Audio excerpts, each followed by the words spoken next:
This episode is brought to you by E3, the champion formula. So, if you are looking for a nutrition aid for endurance events, you might want to check out E3. E3 is a Perth-based business, and I have personally used E3 whilst running ultramarathons. I've used this on the Ultra Trail Australia 100k race. I've used this during the Leadville 100 miler, and I've also been using it for the last couple of years during long distance swims. Now, for those of you who may have had E3 before, it's back and back with a bang. We have a discount code for you today as well if you would like to avail of this for Sleep4Performance listeners. The discount code is WANS0001. Now, this will give you 5% off your 1 kilo bag of E3, the champion formula. This discount, or the monies collected from this discount, goes straight to the Type 1 Diabetes Family Centre here in Perth, Western Australia. You may remember a number of months ago I had Beck Johnson on from the Type 1 Diabetes Family Centre, so all of the money raised from these discounts goes straight to that centre. So that's a great organisation if you'd like to support them. So that's E3, the champion formula. Now, if you want to get your hands on a bag of that E3, you can head over to Fuel4Sport. That's the number 4 sport, like Sleep4Performance, where you can order your bag today and apply that discount code. So that's fuel4sport.com.au, and the guys over there will sort you out with a couple of bags of this and have it delivered to your home, to your office, or wherever you hang out during the day. And if you scroll down there, you might want to have a look, because I've just found out today that my ugly mug is sitting on the E3 Champion Formula website. So yeah, there you go. So check out E3 Champion Formula and apply that discount code. That's WANS0001 and get your 5% off your 1 kilo bag today. Welcome back to Sleep4Performance Radio. We have a special episode here before we close out 2019. This man is back on for his third time. I was going to say thrice. I wanted to sound fancy, but I couldn't. Jason Donaldson. Jason has been on numerous times too. This is his third time. So Jason is back on today to talk about what he's been working on in 2019, how we can manage our health and fitness over the Christmas period, and more importantly, how we can kick off 2020 with a bang. Hope you enjoyed the episode. Until next time, sleep well. Today I'm joined by the great Jason Donaldson for his third time on the podcast. Jason is a repeat offender, 3 years in a row, one of our most downloaded podcasts, one of our most sought after guests. So yeah. And he still can't use a microphone. Turn your head into that microphone, Jason. Sorry. It's kind of trying to be cool, hanging off to the side. So we're iced tea. We're going to close out this year's season of Sleep4Performance with Jason like we did last year. So Jason, end of 1999, the end of 20 years off. Get away from that water ball, dog. Jason has a new dog here. It's like a cross between a pig and a dog. What sort of dog is that? American Bulldog crossed with an American Staffy. American Bulldog crossed with an American Staffy? Yeah. That just means he's going to be big. It's going to be big. Get down, Canadian. So, Jason, what's been happening in 2019 for you? Good question. I can't remember what I did yesterday, let alone what's been happening for the rest of the year. Who's there? I've slept since then. A lot, I suppose. It's hard when you're doing things every day and you kind of lose track of what actually you've done throughout the year, I suppose. So one of the biggest things I've seen you probably do under the PSE umbrella, Power Speed Endurance, and you've been probably most prolific on this year, is off the back of one of our last guests last year, Mr. Wilson. You've been working on the breath work. Yep. And that's something I see you kind of, I wouldn't say pushing, but really kind of promoting this year. And also promoting breath work around with exercise. So for those who may not listen to that last episode or may be unfamiliar with this, what exactly are we talking about when you talk about breath work? Really just about consciously using your breath to manage the demands of an activity or to manage your state, your mental state, So there's a lot of applications for breath work, but it's more so, we breathe automatically. It's taken care of by our autonomic nervous system, but you can also take conscious control of your breath, and you can do some pretty cool things when you do learn how to take conscious control of your breath. So, I've been playing with breath and breath work for probably 3 or 4 years now, and the more you do it, the more you learn about it, the more you get involved in it, the more you apply it to various things. The more you start telling others about it, coaching others about it. There's a lot of interest, it seems, in the performance world at the moment in breath work, and that the results that you can get from taking conscious control of your breath, and then the changes that can take place as well. So there's a lot of application for it, and we breathe anyway, so you might as well kind of learn a bit about it and learn about the cool things you can do with it.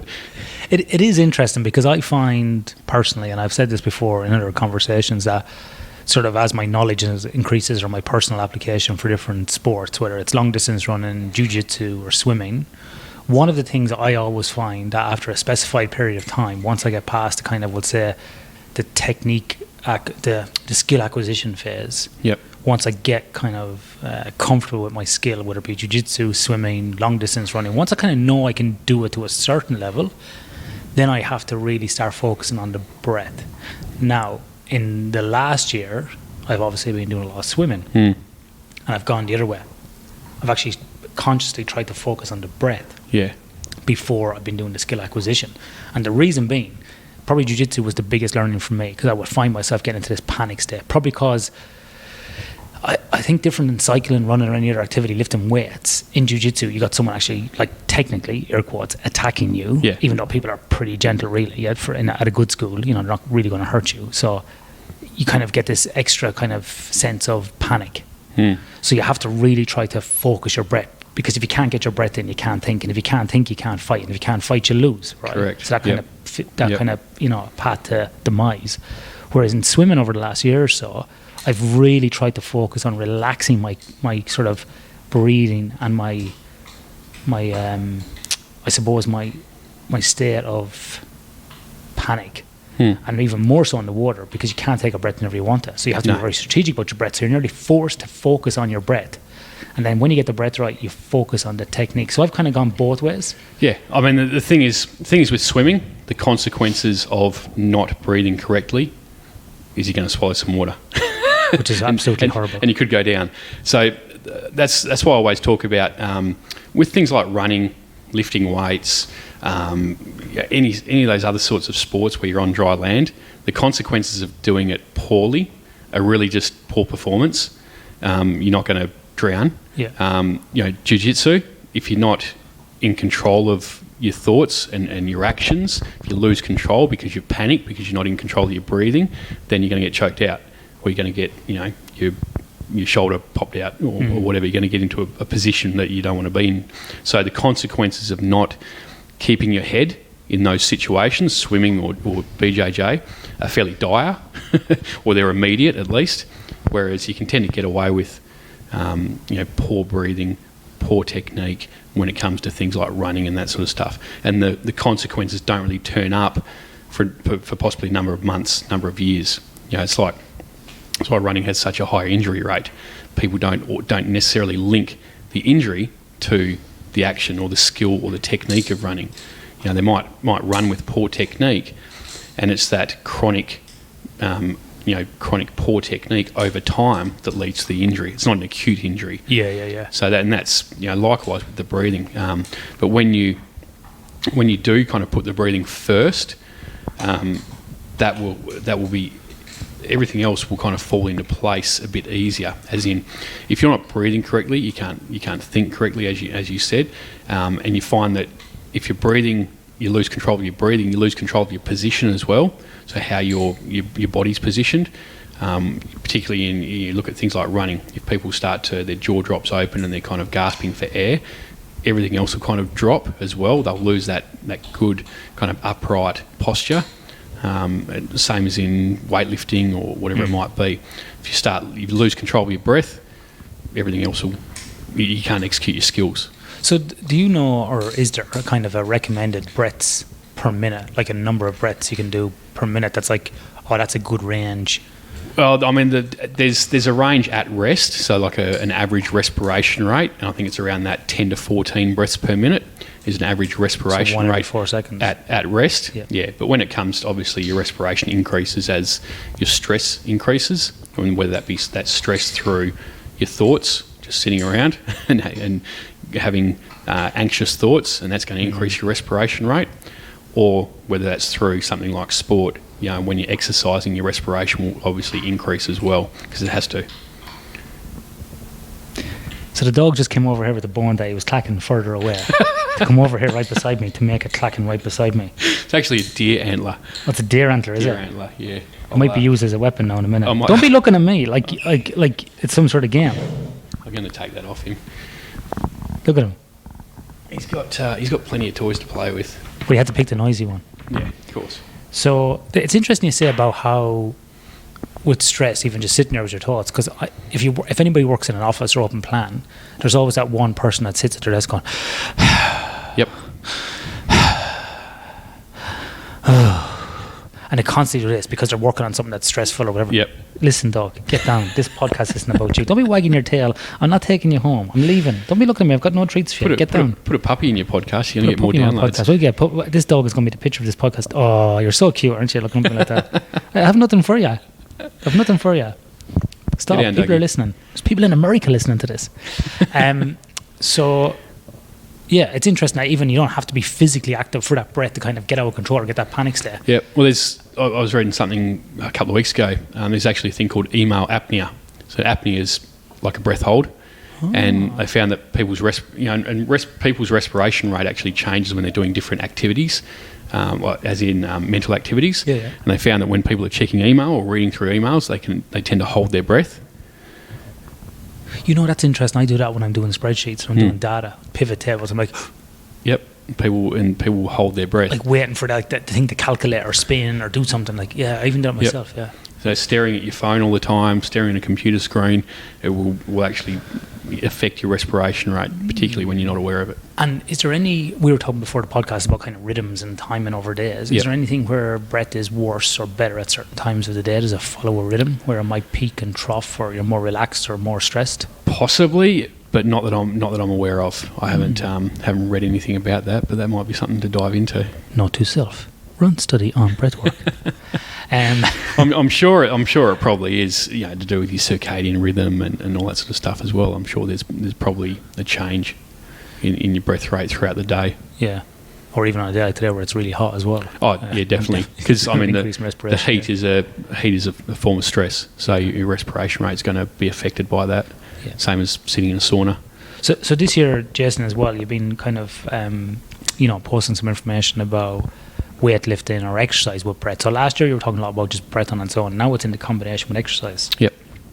So what's the benefit, or what sort of things can people, well, I suppose first of all, what kind of things can people do when they're doing, like, let's say, lifting weights, running, or whatever it might be, and what's the benefit of that then on their performance or even recovery? Yep. Well, for a start, practice exercising with your mouth shut. So one, you don't swallow flies, but two, just breathing in and out through the nose. And the thing is, it's going to be difficult to start with because your nostrils are a much smaller airway than opening your mouth and getting a whole heap of air in. But there's a number of benefits to breathing in through breathing through your nose, inhale and exhale through the nose. Things like it activates the diaphragm more because of the smaller airways. You're getting some resistance there, and you're going to be using your diaphragm a bit more. I think it's something like 20%. Yep. You actually get nitric oxide release from the paranasal sinuses. Nitric oxide is a gas from the sinuses. It's a vasodilator, so it's going to dilate your blood vessels. It sterilises the air that's coming in. So if you're sitting on a plane or in an office, really good idea to be breathing in and out through your nose. And your nose already has some immune function there as well with the cilia, the mucous membranes. There's a study as well that talks about, I can't remember what they're called off the top of my head, but certain things that are released from the nasal cavities or from the sinuses when you breathe through your nose, and that help with immune benefits, sterilising the air that as it comes through. And it also obviously when you're breathing through your nose, it warms and humidifies the air as well, and your lungs like warm, humid air. So breathing through your nose. The other thing that you don't do when you breathe in and out through your nose is you don't exhale as much carbon dioxide, and you need to retain some carbon dioxide in your body so that you utilise oxygen to as much as you can, because oxygen is only released from the blood or from the hemoglobin into the tissues in the presence of carbon dioxide. So if you exhale too much carbon dioxide, you're over breathing and you're blowing off too much CO2, then your oxygen utilisation is going to drop.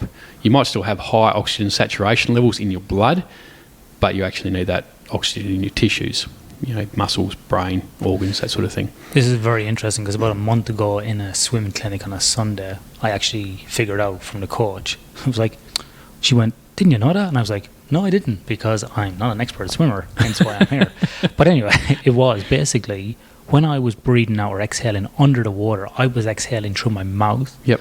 But I was forcing it out. Yep. Like I was nearly like power exhaling under the water. So in freestyle or front crawl, whatever you want to call it. Which I didn't know until recently. And that was the Australian front crawl or the Australian crawl. That's it. It was invented by Australians. That's it. We invented a lot of stuff. Yeah. Pretty good for a guy that's not really Australian.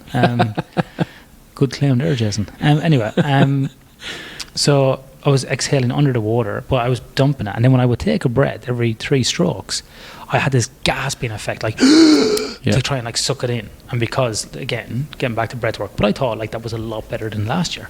So now what I've been concentrating on is kind of tucking my chin back, like making a double chin to get a bit more, flatter back, and also better for buoyancy. And because my neck is, what's the technical term? Fucked. I've been exhaling through my nose. Yep. And it's far more controlled. And when I take the breath, either, like, as I bilaterally breathe, that's 2 sides, left or Which right. I can't do when I swim. Well, I can do it, no bother. And it's far more controlled. And so my speed is actually increased now as well. But more importantly, I'm far more relaxed in the pool. And when I finish the session, I don't have this, like, crazy, like, nearly vibrating I used to have before. I get out of the pool, like I'd be like, wah, I'd be like stressed for hours afterwards. For now, it's like, okay, that was a good session, I can stop. And I'm starting to kind of, like with that skill acquisition, but also with the breath work, it's easier to recover, and then you're sort of building upon that base. So it's very interesting you talk about that, because that's what I've been doing for the last 2 to 3 weeks, and it's been a massive improvement for me. It's funny, isn't it, how take control of one small thing like the breath, and it completely changes your experience, and it completely changes your performance as well. And that's what we're trying to educate people in, because most people go, yeah, but I breathe every day, why do I need to learn how to breathe? It can't be that hard. And it's like, yeah, but the thing is, we don't necessarily breathe well or correctly. We tend to, over breathe, as in breathe more than what we actually need to be breathing. And by you exhaling forcefully under the water, you're over breathing, you're blowing off too much carbon dioxide, and that's going to obviously affect how you utilize oxygen. But when you take control of that and you're exhaling slowly out through your nose, you're in much more control of that. You're blowing off a lot less carbon dioxide, so you're retaining more in your body, which means you're using the oxygen a lot better, and that's what's fueling your performance, is the oxygen. So if you're not utilizing that well, you're not going to be performing well. Do you think, Jason, that when, like, when people go to yoga, meditation, the Wim Hof method, they become kind of evangelical about it? Do you think because they've got such a massive benefit through focusing on their breath and releasing stress from their body, that it's such a big jump for them that they're nearly like high off it? Yeah, possibly. I mean, you get that in everything. It's like you see those memes like, how do you know someone's a CrossFitter? Don't worry, they'll tell you. Or how do you know someone's vegan? Don't worry, they'll tell you. It's the same with everything. People get such amazing. Now you run the CrossFit bandwagon yourself for a while. Yeah, definitely. No, I'm still CrossFit. If you can call it that. But so what I mean is, it's the same with anything. Anyone that gets good results from someone, they're going to become a bit evangelical about it. They want to tell everyone about it, that sort of thing. So I mean, the thing is, breathwork's been done in yoga for centuries, for thousands of years. It's nothing new. I think that Bikram guy invented it. Yeah. You invented something. I'm not sure it was that, though. Court cases. Yeah. So, yeah, I mean, breathwork's been around for eons. You know, it's not like we've suddenly developed breathwork, you know. Yeah, It's just modern life doesn't really help us be as healthy as we can be. You know, all the convenience of modern life, you know, like I said before, sitting on computers, staring at screens, things that actually change our natural behaviours, are going to have some effect on what we would automatically do, like breathing. And it's not until you then learn to take control of that again that you notice the difference.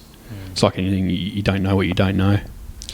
Yeah, and I also think that there's a number of things that are just core to everything, such as breathwork's a classic example. It's core to life. It's applicable or core to your work, your exercise, your relationships. Yep. Like everything. Yeah. Just like diet, nutrition is as well. And obviously you can flex that then diet, nutrition for, you know, body composition or aesthetics. Yeah. You can do diet, nutrition for performance. And I think the same with breathwork as well. But at the end of the day, they're kind of these core elements. Sleep's another one as well. Yep. These kind of core things that you do need to do in your life, and you can manipulate them or change them over time. So, and like you say, you're going to do it regardless. So why not do it to the best of your ability? Might as well learn how to optimise it and get the most out of it. Yep, definitely. And, you know, movement's another one. You know, we're designed to move. If we don't move, you know, bad things start happening to our bodies, to our minds and that sort of thing as well. You know, and with breathwork, you know, people are always asking us, you know, how do I learn this method, or what method should I learn to do this, or what method should I learn to do that? And we actually prefer to educate people on the principles of breath work, you know, as in things like shut your mouth, breathe in and out through your nose, learn how to control that. It's not saying you have to breathe through your nose all the time, because when you're swimming, for instance, no good trying to take a breath in through your nose. It's not going to work very well. Your nose is not a good water filter. And when you're exercising at a high intensity, you need to open your mouth to either blow off carbon dioxide or get in more oxygen. But so there's certain principles, and it's not a matter of us, you know, sitting down and going, right, you need to breathe like take a 5-second inhale, 5-second hold, 5-second exhale, 5-second exhale, hold. You know, that might have a certain effect on someone, and it might have a certain effect on someone else. So it's not about particular methods. It's about, okay, what are the principles, and how can I then play with those and, you know, find some protocols that work for me. You know, like if I sit in the sauna in the morning after I've had a swim, you know, I might do a 4-second inhale, 4-second hold, 12-second exhale. But, you know, that's in a sauna. It's my breathing rate. It'd be hard to do anything longer than that. You know, sometimes I'll go a 6-6, 24. But it's that same sort of ratio with that prolonged exhale. But that works for me. And somebody who might have a high level of anxiety, they might have poor CO2 tolerance, as in they can't hold their breath for very long. They can't. They're not very tolerant of that build-up of carbon dioxide in their body. They're not going to be able to do a long exhale like that. So someone like that might have to do a 2-second inhale, 2-second hold, you know, 6-second exhale or 4-second exhale or whatever it might be. So the one protocol is not going to work for everybody. You know, there's some principles like, you know, slowing down your breath tends to have a calming effect. Speeding up your breath tends to heighten arousal, you know, increase arousal. So. And what I like about this is whoever's listening today, whoever hears this, like you just said, you can do it whilst you're doing an email. You can do it sitting on the bus, walking to work, even on a scooter. You can do it on whatever you want. Like you can do it whenever you want. You can do it driving the car. Can do it sitting here on a podcast. Yeah. I'm really conscious of my breath now. I've also eaten a ton of food as well before this, so I'm like... Yeah. So, it is interesting. So, can you just describe, Jason, this kind of your own personal protocol you've been doing in the morning? Because you're kind of combining some aqua activities plus some breathing protocols in the sauna. So, can you give us a little bit of an idea of this ritual or routine you might be doing a couple of times a week? Yeah. So, my basic morning routine. So I go and swim first thing in the morning. I do this every weekday in the pool about 6 a.m. I'll swim anywhere from 500 to 1500 metres, so nothing crazy. Typically it's closer to 500 than 1500. It just depends how I feel, and I never know what I'm going to do until that particular day and I'm in the water and I start rolling the arms over, because I'm not training for anything, I'm just moving. And I like getting in the water first thing in the morning. It's a good way to get going in the refreshing. morning. Yeah. And then I go and jump in the sauna, and I usually spend anywhere from 10 to 25 minutes in the sauna, again just based on feel. And in the sauna, I just focus on my breath. So I might start off when I go into the sauna by I'll do 20 breaths. I'll just count backwards from 20, and just 20, 19, 18 on the breaths, and that takes however long it takes. Usually, probably about 2.5, 3 minutes, because I'll just keep slowing the breath down as I'm going through those 20. And then I might do the protocol, like a 4-4, 12 or a 5-5, 15. Generally it's that kind of 1-1-3 ratio. And that's just calming the breath down, and I'll just sit in the sauna for however long and do that. And so you do that every weekday? Yep, doing that every weekday. And where do you find personally has been the benefit for you? Is that more about setting you like a good setup for the day? Is it good for stress reduction? Yeah. Or performance? Or I find it's just a good way to start my day. It kind of like bookends my day, because I'll do a breath protocol before I go to bed at night as well. I'll just do some breath work before bed, read a novel, and then I'm out. That's my bedtime routine. So I have my morning routine, my bedtime routine. They kind of bookend my days. Yeah. And I find any days that routine gets interrupted in the mornings, I find my days a little bit tends to be a little bit unstructured or a little bit unfocused when I don't have that routine. Because I'll also, after I've had the sauna, I'll have a shower, get changed, grab a hot drink like a coffee or something, and then sit down and I'll read for 10 to 20 minutes, whatever book I'm reading at the time, a non-fiction book, generally in whatever field I'm kind of interested in at the time. And then I'll write as well for about 10 minutes, just whatever pops into my head, stuff that no one will ever read, But look, I write a notebook too, and if someone finds it, I'm getting locked up. I'm getting locked up. The only thing that's missing out there is drawings. And yeah, that's just the routine. And what I do notice from the swimming every morning is that I've had a lot of shoulder injuries over the years from playing Australian rules football. I actually broke my collarbone earlier this year, dislocated shoulders before, that sort of thing. And previously I've had quite a bit of shoulder pain, but haven't had that since I've been swimming every morning. So it's been good, and generally get a little bit of back pain, that sort of thing as well, like 95% of the population. But swimming every morning seems to look after that too.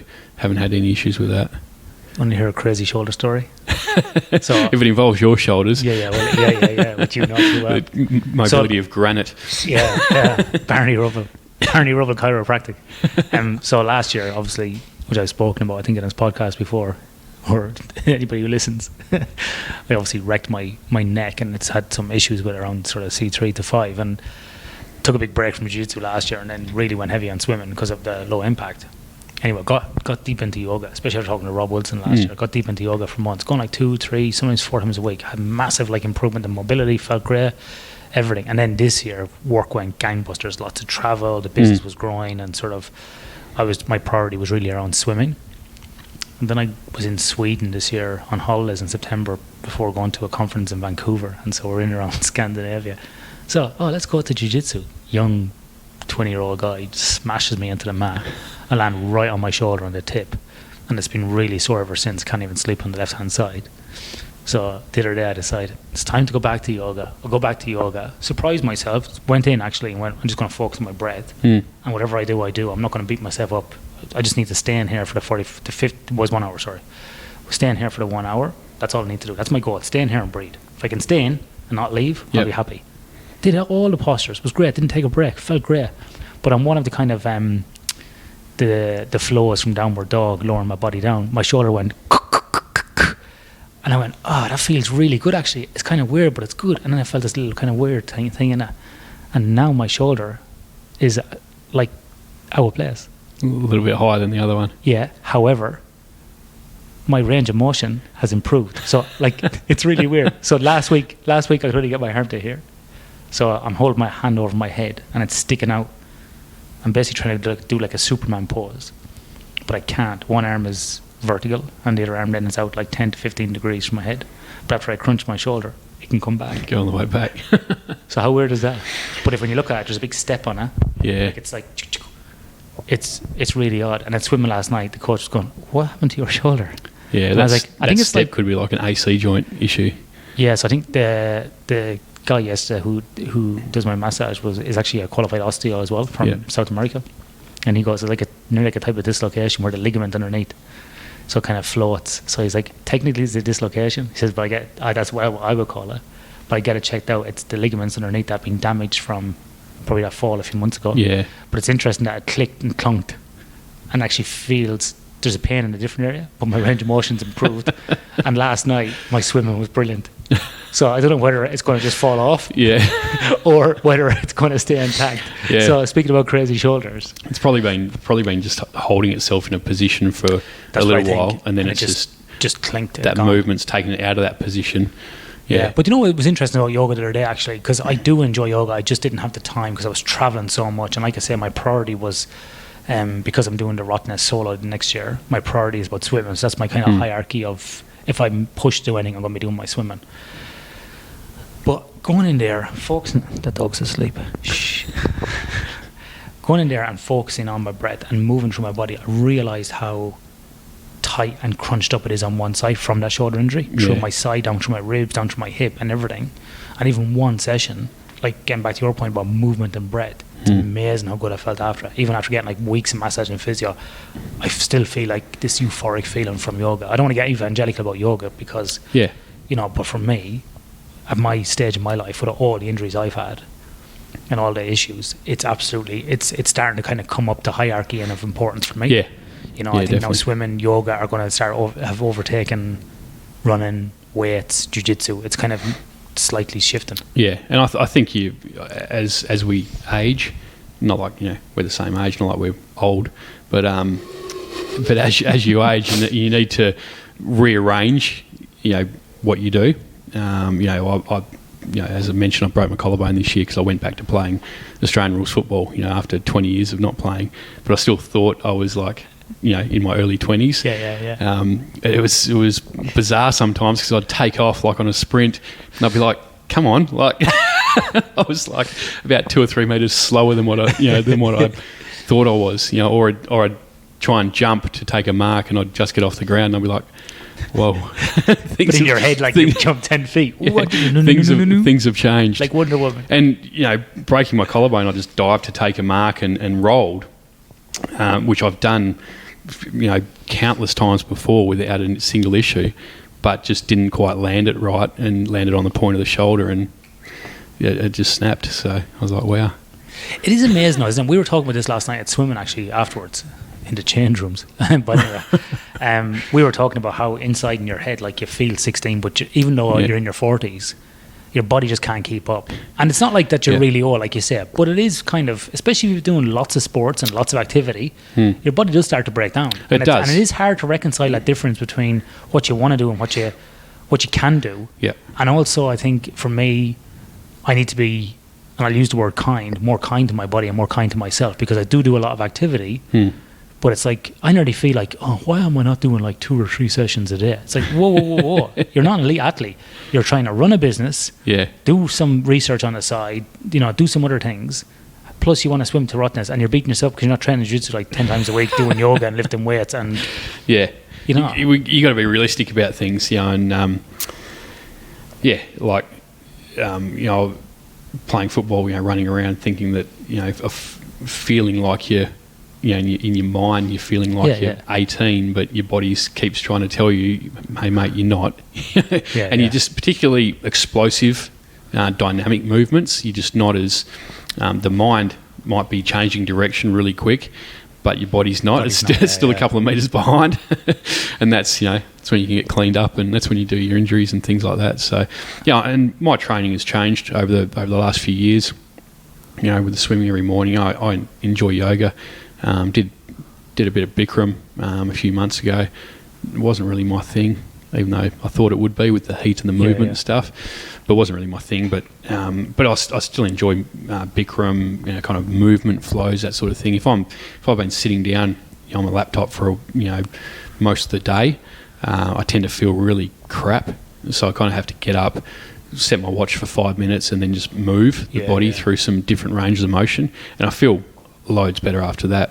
And you just kind of breathe into different posture, different positions, different postures, move through, and flow through and that sort of thing, and feel great. Particularly, it's really good around that afternoon period, like kind of about now.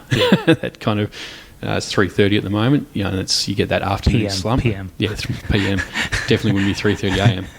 Although with the puppy, I'm probably up at 3:30 a.m. or at least I would be my better half is. And that's where breathwork can fit in as well. If you've been sitting on a computer for a while, as I said, your breathing rate will change, and you tend to feel a little bit fatigued. Even though you've just been sitting there staring at a screen for hours, you haven't actually done much physical activity because your breathing rate has changed, and you're not really oxygenating your brain as much as you could be, or as well as you could be. You get that really fatigued, brain foggy type feeling, and you can do just a simple breath protocol to fix that and get a little bit more alertness, a little bit, change your mental state a little bit. So that's where breathwork can fit in as well. And even at night time as well, like a lot of people we have this coming up a lot where people talk about, put the kids to bed, and then after the kids have gone to bed, sit down with a glass of wine, start answering emails. Respiration rate's going to change. Cortisol is going to increase.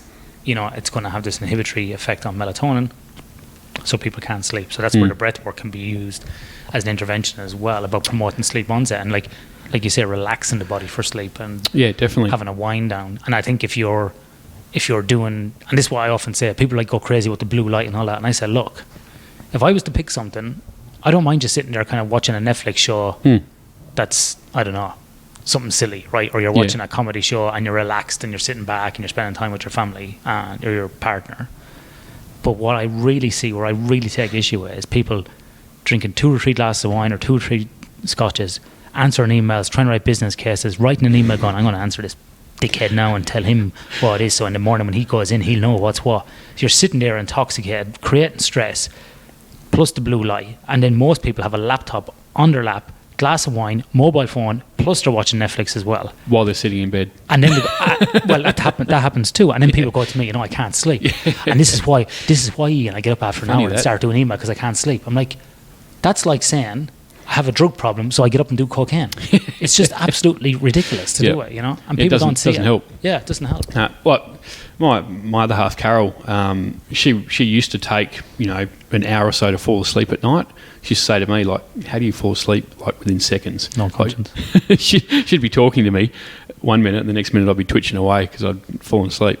But and then she'd take an hour and a half to fall asleep. But now she goes through a breath protocol before she goes to sleep. Takes her 4 minutes maybe, and she doesn't have any problem at all going to sleep now. That's related to astrology, because you're born the same day as my wife, aren't you? 16th of February. Yeah, just make a note of that. So my wife falls asleep straight away when I'm talking to her. Darling, can you... She's just gone. She goes straight asleep. So that's astrology, that's science. Is it really? I don't know. Yeah, I don't believe that. But back to the point. Listen, this is digression time. But a couple of weeks ago, she got into bed, and my breath protocol's longer than hers. It's the same type of protocol, but the timings are different. Mine takes about 7 minutes because my carbon dioxide tolerance is higher than hers.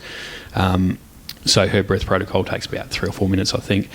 Anyway, I was going through mine, and I noticed that she was still going with hers, and I said to her afterwards, I said, did you go through yours twice? Because no issue doing that. But she'd actually done a different one before her pre-bed protocol. She'd done a breath protocol to kind of calm her down because she'd been feeling a little bit kind of stressed, a little bit annoyed, a little bit agitated as she was kind of getting ready for bed. She'd kind of been rushing around and stuff, getting things ready for the next day. And then she just kind of decided, I'm going to do one to feel a little bit calmer, then do my pre-bed one. To kind of transition rather than just trying to do a pre-bed protocol. she did like a transitionary one to get her to that stage. So it's fascinating the changes that it can have when you do learn to use your breath as a tool. Yeah. And so, apart from the breath work this year, what's been happening with the sort of strength and conditioning and performance side? What have you kind of seen this year that's kind of different, or what are the learnings for you? Because you obviously deal with individual athletes, you deal with groups, you do some stuff with the PSE guys, with Brian, and link it in then with the art of breath with Lear, and then all that kind of linkage in stuff with Lear Hamilton, all that. So what have you seen new that's coming through? Good question. I mean, it's often said there's nothing really new, particularly in the fitness world. We just find different ways to apply things. Jason, step aerobics, Reebok, that was breakthrough. Because nobody had done step-ups before. Like, it was pretty much a military staple back in the day, I think. Like, man, that was so I remember my dad getting us to do step-ups when I was like 10. Step aerobics. Remember, what was the other one? Was it Billy Tybo? What was his name? Not Billy Banks, was it? Yeah, Billy Blanks. Billy Banks or Blanks? Blanks or Banks, Tybo. I don't know. It was Tybo, step aerobics. Lovely leotard though. But, then it was Oz aerobics. Did you have that here? Did you have Oz aerobics in Australia? We had aerobics Oz style first thing, and it was like 6 o'clock every morning. I had like the Sydney Harbour Bridge in the background. Yeah, that was on in Ireland. Only reason I know that is I used to do night shift back in my previous life as a police officer, and as we were finishing night shift at a particular station that I worked at, we always had the telly on, the TV on in the office. And you'd be finishing night shift around 6 o'clock, and all the guys would be like standing around the TV just watching aerobics Oz style, like not doing it, just watching it, waiting for the day shift guys to come on and relieve them. What's interesting when you look at that Oz aerobics thing now? I saw a clip somewhere recently. The girls were actually quite heavy in comparison to what girls are like on TV today, and I don't mean they were heavy. They were just normal looking, fit women, solid, fit and healthy. Yeah, muscular. Now women are getting around. They're like stick pin thin, as my friend says. but they weigh about 2 kilos. Women actually looked healthy and fit. Yeah, and I mean, you look at some of those aerobics events, competitions back in the day in the 80s, and they were nuts. Like the level of energy, the strength, the power that some of them displayed was just phenomenal. It was kind of like it was like gymnasts, It was crazy. It's interesting because I always laugh at yoga because a lot of time I'm the only guy in the room, and there is lots of young girls in there who are very, very flexible, are very small and very flexible, and a lot of women come in from like an Asian background, so very, very very flexible and mobile. Yep. So they're very good at kind of in postures. But when they have to hold a plank for more than 10 seconds, everybody's falling down. I'm like, get crushed. I'm like, morphos, I got you all. And that can be a problem, and that can be a problem of having too much mobility and not enough stability. Yeah, stability, exactly. Stability, and if all you do is just push yourself into these poses all the time and crank on your joints, it's not particularly healthy. Extremes of anything aren't healthy. So I mean that's an issue I have, is I tend to be hypermobile. That's why I tend to get injured a lot. So I have to spend a lot of time working on stability. Because I tend to dislocate things or do ligaments and stuff like that. So I've got to spend a lot of time on stability work. Yeah. Anyway, we went down about 5 digressions there. The question I think I asked you originally was, what's kind of new this year that you've seen? Step aerobics. Step aerobics is definitely not new.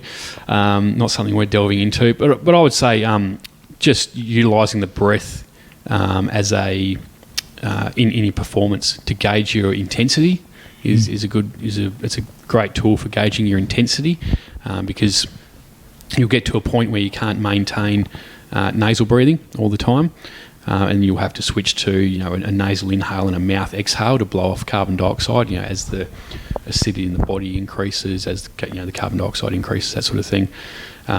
And then you get to a point where the intensity is at such a point where you have to start breathing in through your mouth as well. And it's all about that, balancing up the blood chemistry in the body, the O2, CO2. And that's probably the biggest thing that we've been seeing, is people playing with that, people learning how to do that. And I always relate it back to driving a manual transmission car. I don't believe you actually drive an auto car. You just steer. It's not really driving. But yeah, so using your breath, and Rob Wilson, who you've had on the podcast before, he developed the breathing gears, part of an energy system control program that we got with Power Speed Endurance. And the breathing gears, just like the gears on a car, you change gears in relation to the energy demands of the task, or in the case of a car, in relation to the demands of the traffic around you, or the demands of the vehicle. So as you speed up, you change gears, and by doing that, it's more efficient. So if you've got a car that's only got one gear, or I don't know if you ever had to ride a single-speed bike, it takes a lot of energy. So if you've got a car that's only got one gear, it's either going to be redlining or it's going to be going very slow. And likewise with your body.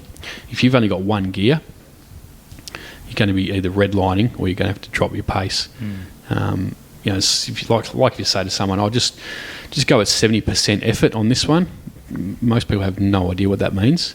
And most people will just relate it back to heart rate, which is not that accurate. We've and myself can operate up to around about 90% of max heart rate on the old 220 minus your age thing, with nasal breathing only, which is aerobic activity, whereas going by heart rate, that's no longer aerobic activity. Do you find that that some ways, like the whole exercise, fitness, strength conditioning thing, recovery as well, is like too cumbersome now to manage? There's so many things. I was thinking about this a few weeks ago. There's all these different things. Like everybody will tell you, like you should be doing Olympic weightlifting 2 or 3 times a week, kettlebells, body weight, yoga, flexibility. Then you should be doing your technique like jiu-jitsu or running or whatever it might be, or aerobic activity on top of that. Plus, on the recovery side, you should have this app cycle on your phone. You should be wearing this activity monitor to measure your sleep cycles. You should be wearing these socks at this time of the day. You should have these big, compression things on your leg that inflate to reduce or vasodilate. Just going on compression stuff and this. And then there's diet and nutrition, and you should be a vegan, you should be a paleo, it's like, for fuck's sake. Yeah. Do I have to measure and everybody goes, but it just takes 5 minutes a day. Well, guess what? All them 5 minutes fucking add up. Add up. And those Exactly. 5 minutes become 2 or 3 hours. Yeah. Just do 10 minutes writing. Most CEOs read 90 books a year. Like, fuck me. If I was to do all of this stuff, I couldn't have a job. No, that's right. You can't have a life if you do all that stuff either. And if you spend, and the thing we talk about a lot with Power Speed Endurance is tuning into yourself, tuning into your own body, and having an actual awareness of how you feel, rather than you're running along checking your watch all the time, for how fast you're going. So you can't actually feel how fast you're going or what your pace is. Or you watch beeping at you because you're going too slow. That's run to feel. Yeah, that's where the breath comes into it as well. If you're focusing on your breath, you're not worried about all the other stuff as well. And your breath will tell you whether you're going too fast or going too slow, or whether you can pick it up. And people look at the different metrics for whether they should train today. Or my heart rate variability says I need to take a rest day. And it's like, well, how do you actually feel? And your heart rate variability might say that now, but can you change that in some way by meditate for 10 minutes or do some breath work or whatever, and or maybe train in the evening as opposed to the morning, or check the time your heart of day rate. you're training. Have a nap during the day, and then check your heart rate variability after that. You might be able to train later. But there's a huge variability with heart rate variability too. Exactly. That's the other thing as well. Like exactly. people, like this finger over the camera on the phone. Yeah. And I know there's validation and so on, but there's a huge amount of variation there as well. Like there is actigraphy trackers around physical, performance in terms of sleep or distance run or distance walked or all these things. They're just generic things. And I think people are so hung up on all the data and the metrics. Like every time I do a talk in the sort of fitness area or even in businesses, whatever it might be, people are absolutely hung up on apps and trackers and what to do and not to do. And I don't mean like, give me some guidance and principles, but it's like, I want this go or no go thing. I want the one answer. And if it doesn't meet what I want it to meet, then they're like highly pissed off. And it's like, guys, human body is far more complex than just, this is on and this is off. And everybody follows that and everybody's fine. Yep. And the thing is that the reason it's like that is because people make money from that. It's an industry. That's exactly right. There's the fitness industry, there's the biohacking industry, there's the nutrition industry, there's the wellness industry, and there's all this sort of stuff. And I'm part of it. And I think a lot about am I being part of the problem or am I being part of the solution? Like, am I just even when I post things on social media, I'm like, am I just putting more information out there, more shit out there that people just don't need? And that's what, like I said, that's why we try and focus people a lot on awareness. I'll say to people, I do breath work when I'm in the sauna, and they're like, "Oh, what app do you use for that?" And I'm like, "My nose, my brain and nose." Yeah, my lungs and my nose and my brain. Where did you buy them? How much were they? And I'll be like, and I'll do like a 4-4-12 protocol, and they're like, "Oh, how do you time that?" I'm like, I just fucking count in my head. Like, it doesn't matter. It doesn't have to be exact. Yeah. And when I do like, the 20 breaths and I count backwards, and people are like, "Oh, why 20?" Like, I don't know. It was just a number I pulled out of my ass. And, is that through your nose? And I'm like, yep. And they're like, "Oh, do you do like super ventilation, which like fast breathing, do you do that in the sauna?" And I'm like, no, because you'd burn the crap out of your nose. And potentially pass out. Yeah, like sucking in hot air through your nose is not a good idea. You'd light your nose on fire. But people always they kind of want to be told what do I have to do? What do I need to do? We'll post something on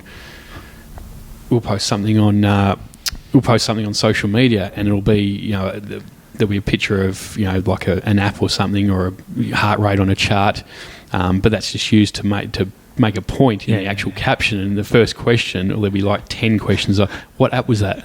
What app are you using for that? It's like, that's not the point of the post. I got that a few weeks ago on Twitter. I put up a picture going, big sleep last night, because I think, like, I got up on Saturday morning and swam about 6Ks, and then Saturday night I was pretty wrecked. And most Saturday nights I'm pretty wrecked, and so I got to bed around 8 o'clock on a Saturday night, and I slept like, I think 11 and a half hours, and I put the picture of the bedtime thing on the iPhone. Yeah. And loads of people, what app is that? I'm like, iPhone alarm. Like, it's free. Everyone's got. I feel like saying, send me $50 and I'll send it to you. Yeah, that's right. Yeah, it's the Duncan app. But that's the thing. Like, that's one of my biggest pieces of advice to people is try and tune into how you're feeling. Yeah. Try and bring an awareness to how you're feeling, and that doesn't mean like exercising, but if you're feeling sleepy at night, go to bed. Really? Like, it's like, wow. It's So, Jason, wait now, let me just get this right. You're saying that if people are tired, they should sleep. Funnily enough, yeah. Wow. What happens if they're hungry? Eat. God, this is revolutionary science brought to you at the end of 2019. I often won't eat till lunchtime. I'll often won't have breakfast. So people will always ask me, "Oh, so do you do intermittent fasting?" I'm like, "No, I just eat when I'm hungry." What, Jason? Really? I didn't eat today until just before you came. So it was about 2:30. Yeah. I wasn't doing that for any particular health benefits. I just wasn't hungry this morning. And it's interesting because I actually, when I'm not training for something, I do the same. I just basically eat when I'm hungry. Yep. But when I'm training now, because I find swimming so depleting because I'm not so good at it, my carb to protein ratio roughly was 1:1, and I actually can't perform very well personally on a low carbohydrate diet for endurance activities. Now, when I'm talking about endurance activities, I'm talking about training for a 20k swim. I'm talking about running a 100k run. But when I'm not training, I got not training, so I always train, but when I'm not in a training program specific, I can get away with that. And that's what I tend to do. But when I'm training, I tend to have to be able to replace those glycogen stores pretty quick after training, because if I don't, it just leads on, and then I get really tired really quickly, and then my training starts suffering. So I was getting into the stage where every 2 or 3 weeks I was having 1 or 2 sessions where it was like crash and burn. I couldn't keep up. Start working on my carbohydrate protein ratio. Guess what? Performance. Back up. You know? Definitely. If you're training for something, if you've had a big swim in the morning, and then you don't eat until lunchtime, come 3-4 o'clock, you're going to hit a wall. Yeah. You definitely need to fuel your performance. But I'm not training for anything, so I just kind of go by feel. And train for life. Pretty much, and that's what my training reflects as well. My strength and conditioning training. I actually follow the PSC program, which can be a bit of a trap because I program it myself as well. So it's never a good idea to follow your own program. So what would you be doing in terms of, let's say, conditioning, strength and conditioning throughout the week, and conditioning including aerobic conditioning and so on? What would be your typical week of exercise? So, I mean, swimming every morning, but I don't really class that as my exercise. It's just part of my it's more like meditation. I was going to say, it's not like a meditation for you, it's more like a practice for me than training, or even though it is exercise. And then my training is Buddhist. Yeah, and then my training is typically 3 strength and conditioning sessions a week. So, as in that'll be kind of an hour long max, where I'll do a couple of lifts, barbell lifts, kettlebell lifts, that sort of thing. Tends to be low reps, heavier weight. And then I'll do a CrossFit type WOD, a conditioning piece that might be anywhere from kind of 10 to 15 minutes. And then I'll throw in a couple of extra what we call aerobic efficiency sessions as well, typically on the rower or the assault bike. I'd like to run, but I'm not running at the moment. I've got an Achilles issue that I've been dealing with for months. I'd much prefer to break a bone than have a tendon issue. They're a nightmare. Broke my collarbone. It's good to go again after a few weeks. I went back to swimming after like 2 weeks, just swimming one-armed. Really? It was I just thought I'd give it a crack. Put my fins on. Rolled over one arm. It was good. Yeah. So the aerobic efficiency sessions are typically on like an assault bike or a stationary bike or a rower, and they'll be, I might do an interval session, and they'll be based around the breath as well. So it could be something like 5 by 2 minutes with resting until my heart rate drops to a certain level in between, or until I get back to a certain number of nasal breaths, like relaxed nasal breaths. Yeah. That's how I'd prefer to do it, until I get that breath sorted, and then go into the next interval. Or I might do some longer intervals. You might do 3 by 15 minutes on the bike, something like that, or 2 by 15 minutes, 2 by 20 minutes, that sort of thing. Or I might just do one longer kind of sustained effort of 30, 45 minutes, that sort of thing. Again, just focusing on the breath. Something like you could do 20 minutes on a stationary bike, taking one nasal breath every 5 seconds, as in inhale, exhale every 5 seconds, which sounds easy, but we put some fairly high-level athletes through that, and they've said it's one of the hardest workouts they've ever done. Because they just want to, because the ego gets in the way as well. You just want to go harder and faster, but you can't, because the breath's going to slow you down big time. But it's a really good one for developing your aerobic efficiency. That is how well you utilise oxygen. And so we're coming up upon the Christmas period, where it's a great time for people to get fat and merry and drunk. And stressed.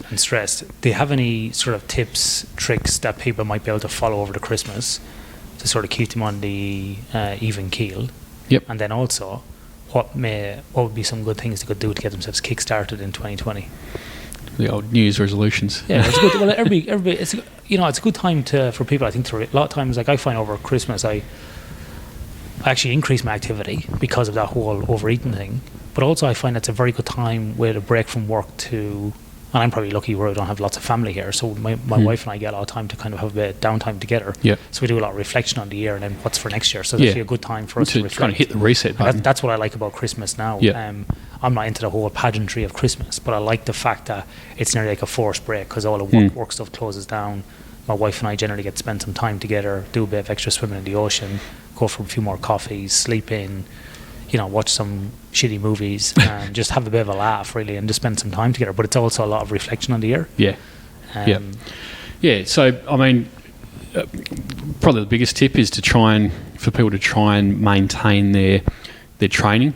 If they train 3 times a week, try and continue training 3 times a week, even if it's not your regular training session, because you might be travelling or whatever. Try and get your workout in still.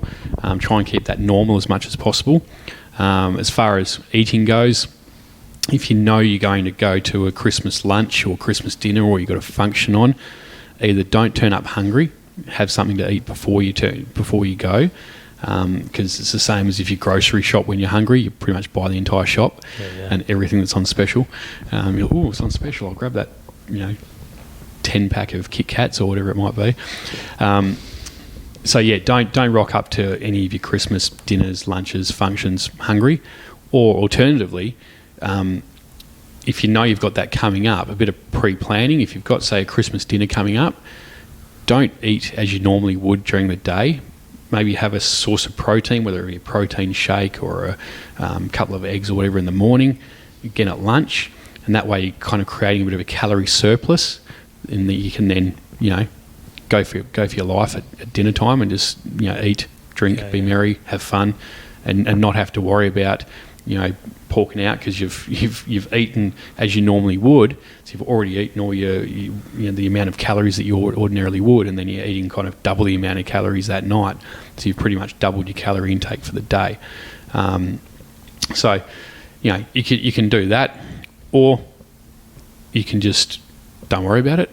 Just have fun, but just be aware that if you're overindulging, then it's going to have a flow-on effect. If you're just doing it once, like if you exceed what you would normally eat in calories on one day, it's not really going to have a massive effect. If you do that day after day after day, it will. But if you just do it once or twice during the Christmas period, probably not going to make a difference. So don't stress about it too much. What else is there? Getting back into things in the new year. Try and get back into your regular routine as quickly as possible. Don't let things lag on. The longer you leave things, the harder it's going to be to get back into it. And if you've had, say, a couple of weeks off your normal training, don't jump straight back into things where you left off. Dial things back a bit. So if you lift weights, for instance, don't go back at the same weights that you left off at. Just drop them down a few kilos, because that's a really good way to get injured. is to have a break from training and then go back at the same level of volume. If you're a runner, same thing applies. If your weekly volume was X and you have a couple of weeks off and you go back and you try and pick it up at that again, it's not particularly good for your body. It increases your likelihood of getting injured. So dial it back a touch and then build it back up again. And finally, Jason, for 2020, what's your area of focus going to be in terms of your own, let's say, professional development around the area of health and fitness, strength conditioning, recovery? What are you going to look at next year? What's the thing that's on your plate of interest? Personally, sort out this Achilles issue that I've been having. So that's an ongoing saga, so I can get back to running, because I'd like to get back to running at least a couple of times a week, do a few of the trail events. I did the winter series a couple of years ago and really enjoyed that, so I want to get back to doing that and hopefully tick an ultra off the bucket list. Been training for the Avon Descent as well. Oh, okay. So what's the Avon Descent? Avon Descent's a 124 kilometre whitewater event. Has a number of different categories, so you can. There's a powerboat category, which is kind of cheating in my books. There's kayak, couple of different types of kayak, surf ski. There's even, I think you can even do it on a stand-up paddleboard these days. But yeah, that goes from Northam, which is about an hour and a half out of Perth, down to Perth itself. Held over 2 days in August. So I've never paddled before, but just been one of those things that I kind of wanted to do. So I a few months ago went and did a full day skill training session with a guy from Western Paddle Sports, Dave, who's really good. There's a plug, and because I want to learn the skill of paddling before throwing myself into a. So you're going to do it as a solo kayaker? Yeah, going to do it as a solo kayaker. Can you do doubled kayak? Or? You can, yeah, you can do doubles as well. Yeah. You're interested in that, are you? Just wondering what they call different categories, yeah? Yeah, it's just a bunch of different categories. So it it has been a massive event, like on the Perth kind of calendar. It's kind of tapered off the last few years a bit because it relies heavily on the water levels. Yeah. If we don't get a lot of rain over winter, then the water levels just aren't there. Just walking over rocks. And it's not a great event. So it was huge back in like the 80s and stuff when I was growing up. So that's kind of where my interest kind of peaked with that. So I'm paddling at the moment. I'm only paddling like once a week, but in the new year that'll definitely ramp up when I actually buy myself a kayak. I've been using Dave's from Western Paddle Sports, but when I actually purchase myself my own kayaking gear and stuff like that, training will definitely ramp up for that. So between that and running, and then just continuing my regular routine, it's kind of where I'll stay. Is that a helicopter? Sounds like the Battle of Britain out there. They're coming on the western flank. Take them down. Yes, sir. Scramble all the... What do they call it? Dogfighters. Spitfires. Yes, the Spitfires. Scramble the Spitfires. They actually... Jandakot Airport changed one of their flight paths back in September and sent it straight over our house. So, yeah, it's a bit of a bugbear. Particularly when I'm... property prices have plummeted. Yeah, pretty much. Fortunately, we rent, so we don't care. So, Avon Descent next year? Yeah, Avon Descent. That's the plan anyway. See how I go. Yep. Anything could happen between now and August. But yeah, that running, doing what I normally do, continuing stuff with power speed endurance. That's because that's pretty much my full-time job, is doing all that stuff. And I'm doing some study at the moment as well around coaching, particularly like coaching people with nutrition, lifestyle choices, that sort of thing. So, because obviously I've coached for a long time, for over a decade now, but there's not a lot of things or training, personal development, and professional development out there on the actual field of coaching itself, unless you go and do like a life coaching course or something like that. But yeah, I'm doing that the level 2 through Precision Nutrition at the moment, which is a Canadian company, I believe, founded by Dr. John Berardi. Well, I do believe he's sold that now, but he's still involved. But yeah, so I did the level 1 a couple of years ago, and now doing the level 2, which is really focused on the how of coaching and that sort of thing. Finding that pretty it's kind of a 12-month course mentorship thing, which getting a lot of value from at the moment. Excellent. So that's great, Jason. I don't want to take up too much more of your time. As you said, it's Friday afternoon and planes are about to land. I've also left Jason a copy of this book, which we've advertised in a podcast before, and a former guest as well, Dr. Mark Bubbs. His book called Peak: Health, Nutrition, Recovery, Mindset. Love those tags. The new science of athletic performance that is revolutionizing sports. So Mark Bubbs, like I said, he was on the podcast recently. I was on his podcast. He was also on the Ben Greenfield podcast, if you follow that. And on the Ben Greenfield podcast, he actually spoke about my work. So that's why I'm giving him a plug. So I'm giving this book to Jason today, and a nice little Melia's Consulting hat. And the reason I mention that is... it's tax deduction. The reason I mention that is because if you are looking for some good books or some Christmas presents, or you want to try and, inspire somebody to get up and do some stuff in the new year, maybe this book, Peak, would be good. Because one good thing about Mark is he covers the whole range or the whole gamut of the fitness area, not just about blasting yourself every single day, and provides a lot of good information there as well. He's also tailored the book around podcast guests, scientific information, and also his experience dealing with elite athletes, because he works with like the men's basketball team in Canada and so on. So if you want to check out that book, Peak, maybe check that out. Looking forward to delving into it. Or buy it for a Christmas present. Yeah, the bad thing about when I give that book to people is people go, oh God, that was a few pages and I just kept reading your name. Sorry about that. Sorry for knowing my shit. How dare you? How dare you?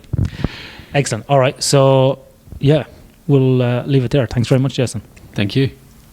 So that episode was with Jason Donaldson. As always, you can contact me at Ian Dunican at sleep4performance.com.au.